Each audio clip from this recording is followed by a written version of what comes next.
everyone, I'm Kevin Nelson for Catholic Newsbreak. Here's what's going on this week in the news. We begin from the Vatican. The Vatican has just recently published a new coffee table book called The Vatican Secret Archives. It was published in Dutch, English, French, and Italian.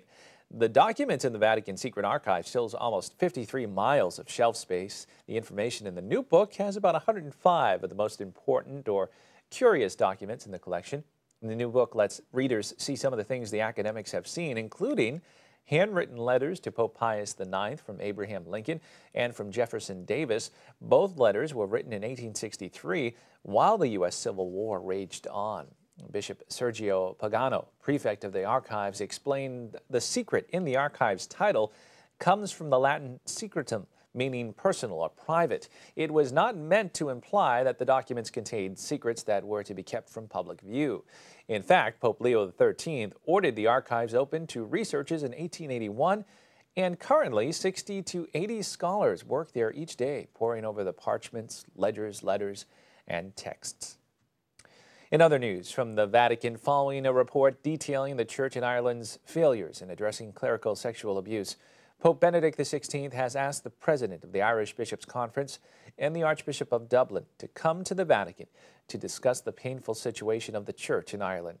Father Federico Lombardi, Vatican spokesman, said the Pope's meeting with Cardinal Sean Brady of Armagh, Northern Ireland, president of the Irish Bishops' Conference, and Archbishop Diarmuid Martin of Dublin would take place December 11th.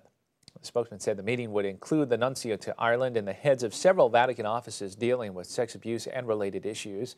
Father Lombardi said the Pope wanted to discuss and have Vatican officials evaluate the findings by the Independent Commission of Investigation headed by Judge Yvonne Murphy, which was released at the end of November. In news now from around the country. In a December 7th letter to senators, the chairman of 3 committees of the U.S. Conference of Catholic Bishops threw their support behind an amendment that would keep in place the long-standing and widely supported federal policy against government funding of health coverage that includes elective abortions. The bishop said it is similar to one approved by the House in November before passage of its Affordable Health Care for America Act. In the letter, the bishops say that the amendment does not change the current situation in the country. Abortion is legal and available, but no federal dollars can be used to pay for elective abortions or plans that include elective abortions. The letter was signed by Bishop William Murphy, chairman of the USCCB Committee on Domestic Justice and Human Development, Cardinal Daniel DiNardo, chairman of the Committee on Pro-Life Activities, and Bishop John Wester, who heads the Committee on Migration.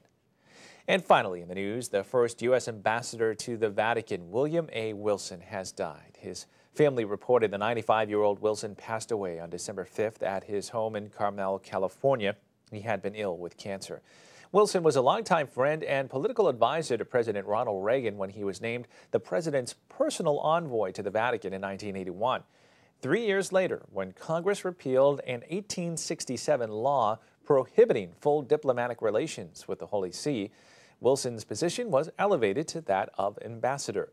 He served in the post until May of 1986, when he resigned to return to private life. Well, that is all the information we have for you at this time. Please stay with Catholic TV for more Catholic news. Until then, I'm Kevin Nelson, and I'll see you next time on Catholic Newsbreak.